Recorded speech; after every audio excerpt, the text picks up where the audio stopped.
News 18 India.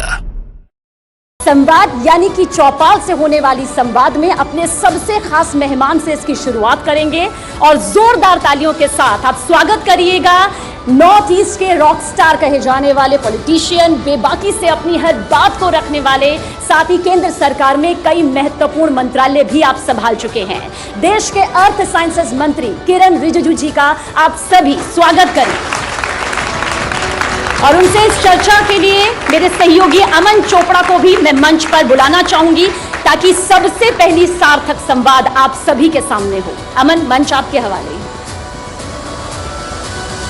तो भी मैं चाहूंगा नॉर्थ ईस्ट के रॉक स्टार के लिए एक बार फिर से जोरदार तालियां हो जाए। मेरे सहयोगी सबीना ने शब्द का इस्तेमाल किया, लेकिन देखिए, विकसित भारत की परिकल्पना बिना उत्तर पूर्व के विकास के शायद वो परिकल्पना अधूरी होगी। मेरे साथ पृथ्वी विज्ञान मंत्रालय की जिम्मेदारी जिनके कंधों पर है, किरण रिजिजू हैं। सर, बहुत बहुत धन्यवाद, आपने समय निकाला चौपाल के लिए। पहला सवाल मेरा कुछ नहीं, बस मैं आपके भाव जानना चाहूंगा। ये जो विकसित भारत का संकल्प है 2047, ठीक मार्ग पर हैं और उस विकसित भारत के संकल्प के कितने करीब, कितने दूर इस वक्त हम खड़े हैं? किरण रिजिजू जी। देखिए, जब हम विकसित भारत का बात करते हैं तो सबसे पहले इस चीज़ को याद करना होगा कि 19वीं सदी में, 19th सेंचुरी में स्वामी विवेकानंद जी ने कहा था कि 21वीं सदी भारत का सदी होगा। तो विवेकानंद जी को मालूम नहीं था 200 साल आगे क्या होने वाला है, वो तो देखा नहीं है लेकिन उसका उम्मीद जरूर थी कि 200 साल बाद भारत विकसित राष्ट्र बनेगा और दुनिया का सबसे आगे एक ताकतवर राष्ट्र बनेगा। ये उनका एक उम्मीद थी।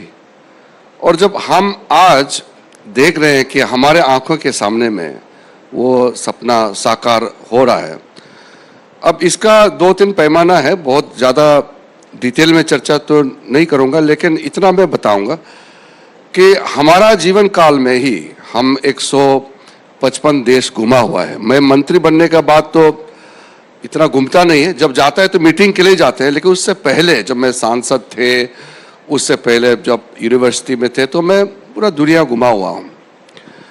कहीं भी जाते हैं तो भारत को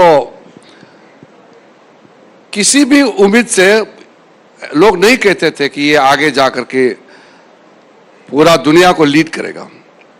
ये 25-30 साल पहले की बात है, लेकिन इतने कम समय में आज हम फिर से जाते हैं बाहर या लोग आते हैं तो तस्वीर बदल चुके हैं। सब कहते हैं कि आज पूरा दुनिया को अगर कोई देश लीड कर सकता है या कोई देश के नेतृत्व जो लीड कर सकते हैं तो इंडिया है, और इंडिया का प्राइम मिनिस्टर नरेंद्र मोदी है। तो ये हमने आंखों के सामने में ये तस्वीरें बदलते हुए देखा है। तो विकसित भारत बस अभी 25 साल है, जो अमृत काल शुरू हो गए हैं, तो 25 साल के अंदर हमको विकसित राष्ट्र बनना है। तो विकसित राष्ट्र बनने के लिए क्या होना चाहिए? सबसे पहले तो इकोनॉमिक आपका जो ग्रोथ है वो ठीक होना चाहिए। तो आज दुनिया का बड़े जो अर्थव्यवस्था है उसका सबसे तेजी से आगे बढ़ने वाला हमारा देश है। आज हम लगभग अभी 3 ट्रिलियन क्रॉस करके 4 की दिशा में बढ़ रहे हैं, और ये चुनाव से पहले, अप्रैल मई के चुनाव से पहले ही शायद लगभग हम $4 ट्रिलियन टच कर जाएंगे। उसके बाद 5 ट्रिलियन, उसके अगले 2 साल बाद। तो लक्ष्य इतना करीब हमको प्राप्त होते हुए खुद देख रहा है। तो इससे आप भी पूरा आश्वासित रहिए। पूरे आपके न्यूज़ 18 के माध्यम से भी देश के लोगों को मैं कहना चाहता हूं कि 25 साल के अंदर में, अमृत काल के दौरान 2047 तक हमारा देश विकसित राष्ट्र बन जाएगा। क्या बदल गया? मैं किरण जी, भारत वही है जो पहले था, आज भी वही है। आपने कहा कि भारत को लेकर परसेप्शन बदली है। कैसे बदली, क्या बदला जो 14 के बाद अचानक हुआ, जो 14 से पहले नहीं था? क्या बदला, क्या बदलाव आया? देखिए, बुनियादी चीज ऐसा है, काम करने का तरीका, आपका सोच, प्लानिंग और गवर्नेंस का कई महत्वपूर्ण तरीके होते हैं जिससे देश आगे बढ़ता है। मैं तो पहला दिन से मोदी जी के साथ में मंत्री रहा है। पहले दिन जब हम लोग शपथ लिए और प्रधानमंत्री जी ने जब बैठक बुलाया, तभी कहा, मैं पहला वाक्य आपको बता रहा हूं कि हम लोग सरकार में आए हैं लोगों का सपना, देश का लक्ष्य को पूरा करने के लिए। हम आराम नहीं कर सकते। हमारा सरकार में कोई मंत्री आराम नहीं कर सकता है, वेकेशन नहीं ले सकता, छुट्टियां नहीं ले सकते, कोई मंत्री करप्शन नहीं कर सकते, भ्रष्टाचार बिल्कुल टॉलरेट नहीं करेगा। मैक्सिमम गवर्नेंस, मिनिमम गवर्नमेंट, कम लागत, कम खर्चा से ज्यादा काम निकालना। तो जो छोटे छोटे चीजों से लेकर के जो लंबे लक्ष्य, विजन, सब पहले दिन में प्रधानमंत्री जी ने सेट कर दिया था। और उसके बाद एक हर एक सेक्टर जिस तरीके से ग्रोथ हो रहे हैं, चाहे इंफ्रास्ट्रक्चर के सेक्टर में हो, सोशल सेक्टर में हो, या आप डिफेंस के क्षेत्र में देखें, या कल्चरल रिनेसा, जो भारत का कल्चरल अवेकनिंग जो हो रहे हैं, या हमारे जो हिस्टोरिकल चीज़ों को आज फिर से पुनर्स्थापित करके आगे एक प्राउड नेशन के रूप में हम जा रहे हैं, या हम अपना टूरिज्म की दृष्टि से पूरा एक अट्रैक्शन बन गए हैं। भारत, लोग यहाँ आना चाहते हैं। और साथ साथ में कॉन्फिडेंस, युवाओं के प्रति प्रधानमंत्री का जो सोच है, उसके माध्यम से आज नए युग में न्यू जनरेशन यूथ का एक कॉन्फिडेंट, अपना एक जो भारत देश का नागरिक होने के नाते जो गर्व महसूस करते हैं, कहीं भी जाइए, चाहे भारतीय हो, अमेरिका में हो, ऑस्ट्रेलिया में हो, जापान में, कहीं भी हो, या देश में रहने वाले सब प्राउड फील करते हैं कि आज मैं एक भारतवासी हूँ।